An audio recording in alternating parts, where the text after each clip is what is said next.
Assalamu alaikum wa rahmatullahi wa barakatuh. Welcome guys.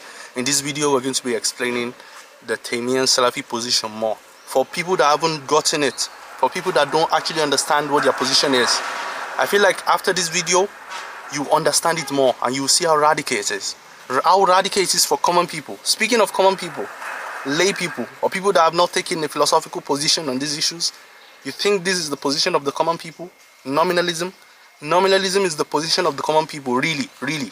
Come on. So we're going to be talking about some of those things.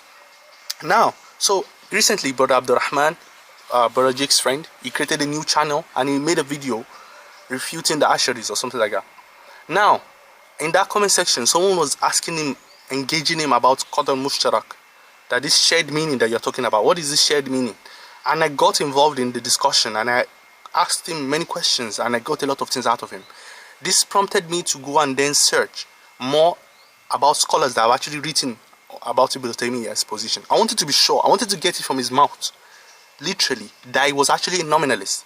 Because all I've read before was from other people. So I read Dr. Sharif Al-Tabghi, my namesake by the way, is writing on Ibn Taymiyyah. And then I got quotes that showed that Ibn Taymiyyah was a nominalist, 100%, and he wasn't the first one. I already knew about, Surawadi, and I already agreed with a lot of things that he was saying about these things, like essences and existence, the distinction between them. I don't agree with it.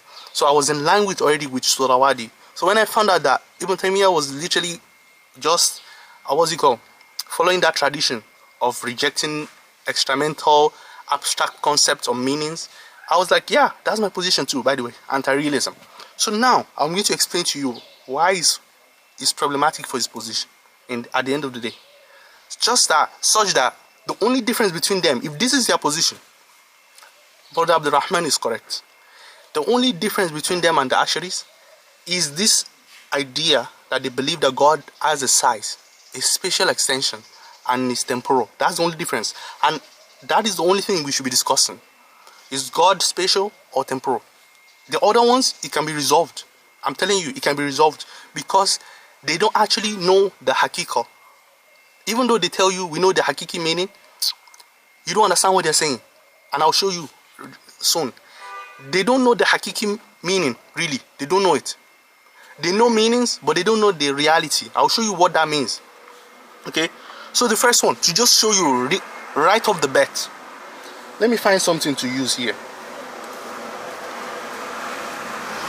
You're going to see, you will understand what they're saying now. Take these two objects, this one and this one. Okay, they have the same color, right? Let me ask you this question: is there tashbih between these two things? Is there tashbih between them? This one and this one. Is there tashbih? Is there resemblance between them? No. That is their position. You are taking it too far, going to God. There is no resemblance between these two objects. There is no tashbih between these two objects. Come on, this is literally their position. The resemblance, they will say, is only in the mind. Is not extramental. The resemblance between these two objects, especially in the color that we're using, the blackness here, they don't actually resemble each other whatsoever. There is no ontological resemblance whatsoever. In extramental reality, the only resemblance is in our mind. So all those attributes or essences or anything you have, they are only abstracted from particulars and they are mental. They are not in extramental reality. The brother was challenging him that no, that there's something extramental that Ibn Taymiyyah is affirming.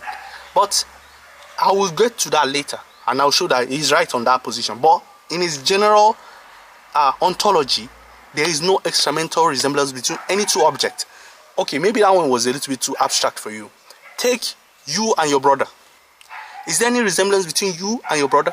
An extramental reality? No. I don't know why these dogs are barking, bro.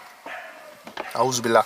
Anyway, there is no extramental resemblance, tashbih, between two human beings. There's no extramental tashbih between this hand and this hand. I'm not joking. I'm telling you their position now.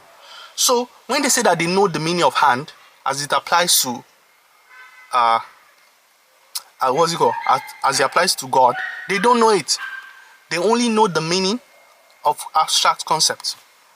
So now, if you understand what this is now, because this is nominalism. So, what's it called?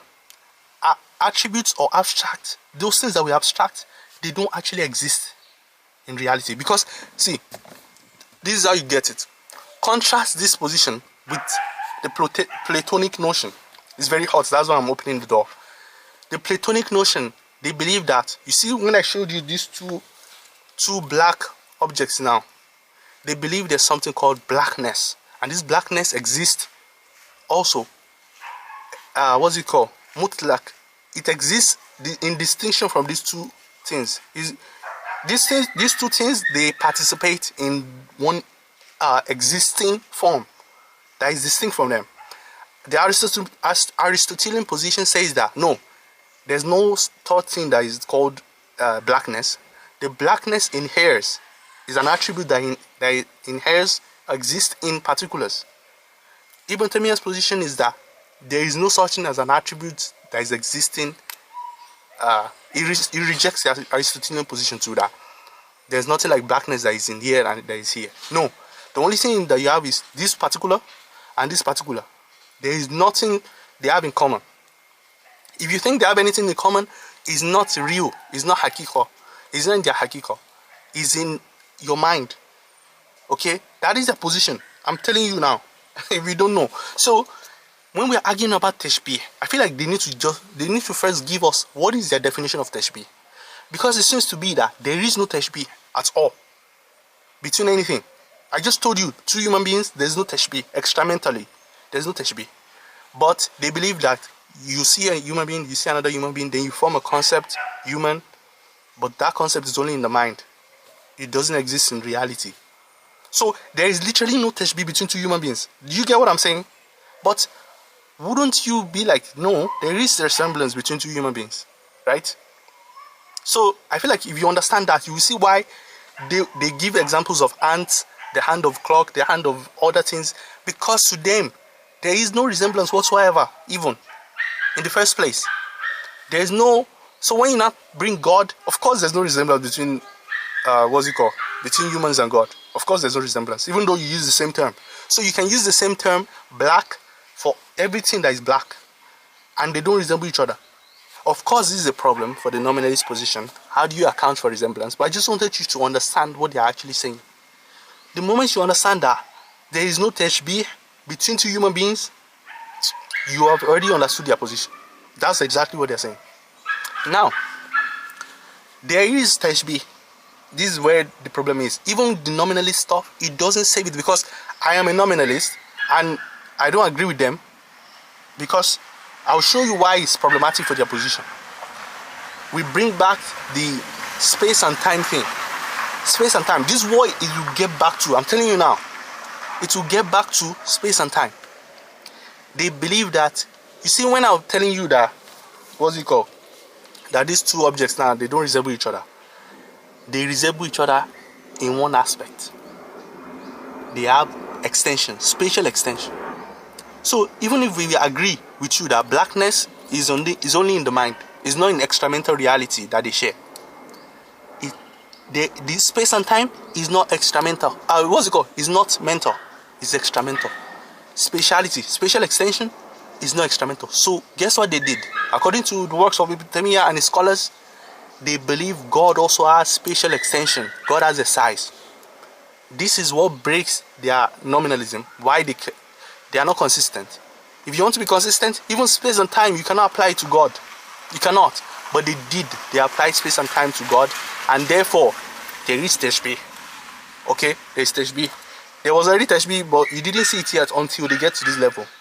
So we can agree with them. There's a way you can do it, because for me, I think all this stuff, there's no problem with the Platonic model. If you want to use it, you can. You can use the Platonic model. There are many people in Islamic history that have done that. You can use the Aristotelian model. It's all ontology. If you have read this philosopher, what's his name?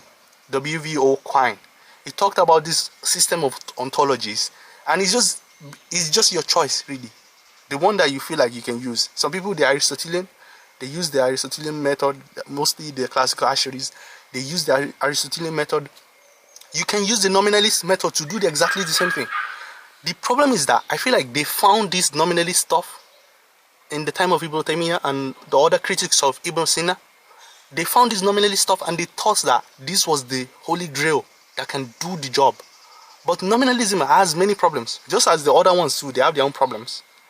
You see, for the Platonic model, how do you account for this form that exists that is different from the particulars? For the Aristotelian model, they also have their own problems. The nominalist one too, they have problems because how are you grouping things together and not mistaking them for themselves? So I feel like once you understand, do you think most Salafis know this, that they're actually nominalists to that level?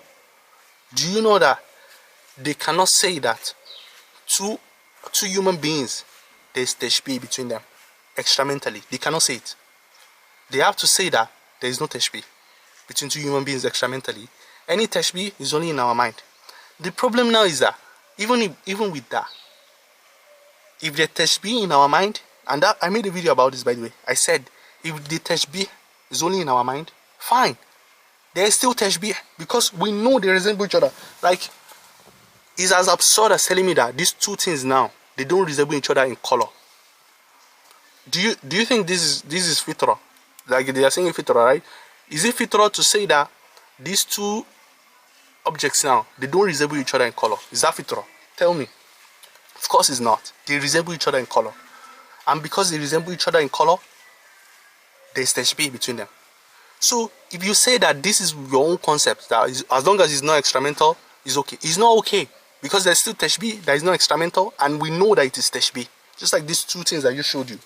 So if you bring God, if you say there's no if you now want to use this excuse of it's not extramental between the attributes you are ascribing to God and us, that is not extramental, so it's fine.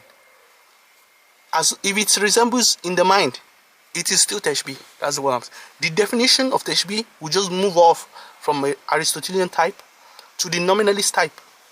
There will be a definition of tashbih in the nominalist case too, and you have to give an account for the resemblance.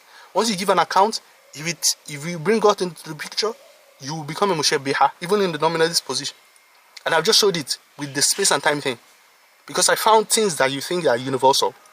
Anything that you think is universal and is extramental, those ones we can use it to show that you are actually mushabbiha. So in the end, you can agree with them in this their nominalist move up until they start talking about God that they've never experienced before. Because nominalism, and from the work of Ibn Taymiyah, is also a very empiricist methodology of experiencing the world. So we experience particulars, then we abstract. You've never experienced God. Where are you abstracting these things from? You're abstracting it from creatures that you've seen. How do you assume that that's how God will be? How do you assume it? You are making a jump, a leap off of your principle. You are going off the rails by talking about God in and of himself, that there's something extramental, material, spatial extension about God. That is not nominalist. It's not part of the system. This is a bias, okay? It's a bias in the system. If you had done that, if you hadn't done that, really, you will be fine. Really, from what I've seen, from what they've said also, they don't disagree with us that God should not resemble creatures. They say, God does not resemble creatures, even though I feel like they are different from the other Salafis. The other Salafis, they affirm a real, they call it subtle tashbih. Subtle tashbih. They affirm this, what's it called? The normal Salafis. But these Taymiyan Salafis, because of nominalism, they cannot affirm partial tashbih, because, let me tell you why. Maybe you don't understand.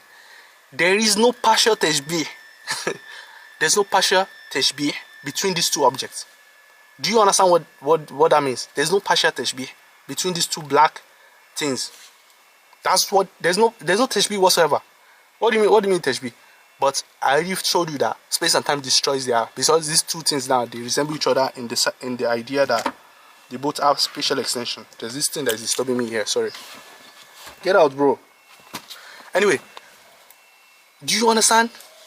I feel like many people, this argument is lost on them. But if you understand what I'm saying, you will see that this is a very problematic position. and many people don't understand it. Definitely many Salafis don't understand it. And in that video where Brother Abdurrahman was speaking about the Asharis are hiding something, how many Salafis do you think you can discuss this with and they will understand that they are nominalists and what it entails and the problems with it? They don't know this. They just say, we affirm for God whatever you affirm for. You don't affirm for God what you affirm for himself, because you believe that the concept is only in the mind. It's not extramental. So the name, the resemblance can be only in the name or the lawazim, just like the Asharis will say, the name, the lafz and the lawazim. There's nothing more. There's nothing extra.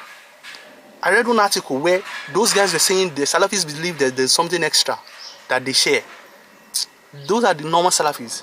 The Taymiyan Salafis, they don't believe there's any extra thing, because they don't even believe it with two objects that we will already see that they don't even believe it with that. Even though you can show that they are inconsistent when it comes to space and time, that is where you get them. But normally, they don't affirm it in their principle. That's what I'm trying to show you. Because Brother Abdurrahman, that was the point he was making. That there's no hakika, there's no instrumental meaning. Brother Jake said there's no ontological sharing. Ontological sharing does not exist at all. That is a position. If you understand this, then you get what I'm saying. So anyway, I feel like this video is already gone for too long. I don't even know if I'll post it, because I'm just making it on the random. There are many things I could say, okay, about this issue, but let's just keep it at that for now. Maybe later I'll show you more intricacies. If you want to know more, put it in the comment section. I'll explain it more for you. Like, sometimes my writing is better than my speaking. Like, I can show you in writing better than if I'm explaining to you when I'm speaking. So anyway, this video should not be longer than 70 minutes. See you guys later. Assalamu alaikum wa rahmatullahi wa barakatuh. Bye bye.